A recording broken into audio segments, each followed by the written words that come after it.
নমস্কার বন্ধুরা, প্রথমেই সকলকে স্বাগত জানাই আমার ইউটিউব চ্যানেল এডুকেশন অ্যান্ড দেবশ্রীতে। আপনারা যারা নেতাজি সুভাষ ওপেন ইউনিভার্সিটি থেকে ইউজি, বিটিপি এবং পিজি কোর্স করছেন, তাদের সকলের জন্য এই ভিডিওটি বিশেষ গুরুত্বপূর্ণ। এই ভিডিওতে আমি আলোচনা করব নাম্বার ট্রান্সফার কি, কিভাবে তা করতে হয়, কোন ফর্ম ফিল আপ করতে হয়, কিভাবে তা প্রেরণ করতে হয় এবং কোথায় প্রেরণ করতে হয়। অতএব আপনারা প্রত্যেকেই বুঝতে পারছেন, যারা নাকি কোনোভাবে কোনো সাবজেক্টে ফাইনাল ইয়ারে গিয়ে এনসি পেয়েছেন, তাদের জন্য কিন্তু ভিডিওটি অবশ্যই গুরুত্বপূর্ণ। তাই চাইবো আপনারা কেউ না স্কিপ করে সম্পূর্ণ ভিডিওটি দেখুন, কারণ সম্পূর্ণ ভিডিওটি দেখলেই আপনারা বুঝতে পারবেন কিভাবে কি করতে হবে। আমি ডিটেলস বলে দেব। তাছাড়া এই ভিডিওটির জন্য আমার কাছে অনেক রিকোয়েস্ট এসেছিল, সেই কারণে আপনাদের সুবিধার্থে আমি সম্পূর্ণ তুলে ধরছি। দেখুন, আপনাদের সামনে একটি আমি ফর্ম তুলে ধরেছি। এই ফর্মটি হলো ট্রান্সফারিং অফ মার্কস, এই বিষয়ের ফর্ম, অর্থাৎ নাম্বার ট্রান্সফারের ফর্ম। এই ফর্মটি যথাযথ ফিল আপ করে আপনাদের জমা দিতে হবে। এবার প্রথমেই দেখুন, একটি গুরুত্বপূর্ণ বিষয় আপনাদের জন্য বক্সে দিয়ে দিয়েছে। কি দিয়েছে?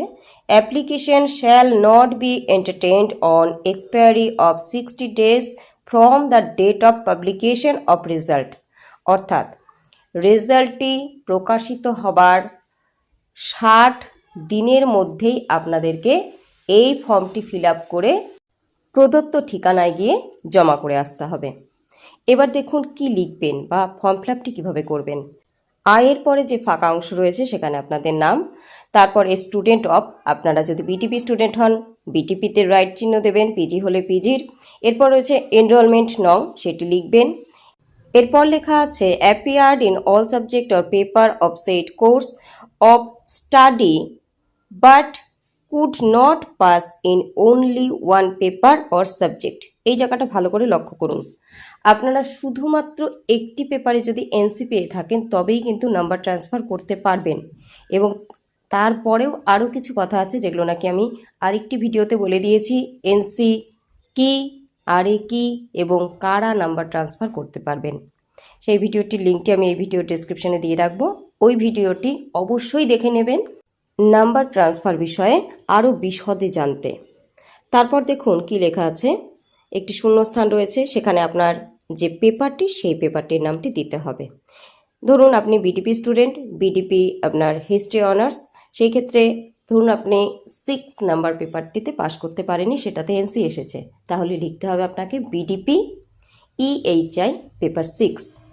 সংক্ষেপে কীভাবে লিখবেন? বিটিপি ইএইচআই একটু ড্যাশ 6। এটা শুধুমাত্র আমি একটি উদাহরণ তুলে ধরলাম। এবার আপনাদের যে বিষয়ে এনসি এসেছে একইভাবে আপনারা সেই সাবজেক্টের নামটি এখানে লিখে দেবেন। এরপর কি বলা আছে? I shall be grateful if you kindly transfer the shortage marks from one paper or subject to pass the set course of studies. অর্থাৎ আপনি তার কাছে গ্রেটফুল থাকবেন যার কাছে এই চিঠিটি প্রেরণ করছেন, এবং আপনার যে কোনো একটি বিষয় থেকে নাম্বার কেটে আপনার ওই এনসি পাওয়া সাবজেক্টটিতে তা যোগ করে দিয়ে আপনার রেজাল্টটি যাতে পাস করানোর ব্যবস্থা হয়, সেই জন্য আপনি অবশ্যই তার কাছে গ্রেটফুল থাকবেন। এরপর কি রয়েছে? এরপর রয়েছে কি দিতে হবে সাথে, সেই বিষয়টি দেখুন। অর্থাৎ এই অ্যাপ্লিকেশনটির সাথে আপনাদের দিতে হবে photocopy of the original progress report latest of the candidate. এই লেটেস্ট কথাটি যেহেতু ব্র্যাকেটে আছে, তার মানে হলো আপনাদের ফাইনাল ইয়ারের যে রেজাল্টটি সেটির ফটোকপি দিতে বলা হয়েছে। এরপর তারই নিচে রয়েছে সিগনেচার অব দ্য ক্যান্ডিডেট। অবশ্যই ওপর দিয়ে আপনারা আপনাদের সিগনেচার করবেন এবং ফোন নাম্বারের জায়গায় আপনাদের যে ফোন নাম্বারটি রেজিস্টার্ড এবং আপনারা ভর্তির সময় দিয়েছিলেন। তারপর দেখুন একটি জায়গায় রয়েছে ফরওয়ার্ডেড বাই দ্য কোঅর্ডিনেটর। তারপরে একটি ড্যাশ রয়েছে, তারপর রয়েছে স্টাডি সেন্টার, অর্থাৎ আপনাদের স্টাডি সেন্টারের যে কোঅর্ডিনেটর তার সিল এবং সই অবশ্যই এই জায়গাটিতে প্রয়োজন। এই গেল সম্পূর্ণ ফর্ম ফিল আপের পদ্ধতি বা কীভাবে ফর্ম ফিল আপ করবেন বিস্তারিত। এবার আপনারা এই চিঠিটি বা ফর্মটি কোথায় পাঠাবেন? এই ফর্মটি আপনারা যেখানে পাঠাবেন, দেখুন ফর্মটির ঠিক ওপরে বাঁ পাশে রয়েছে একটি ঠিকানা, সেখানেই পাঠাতে হবে। কি আছে?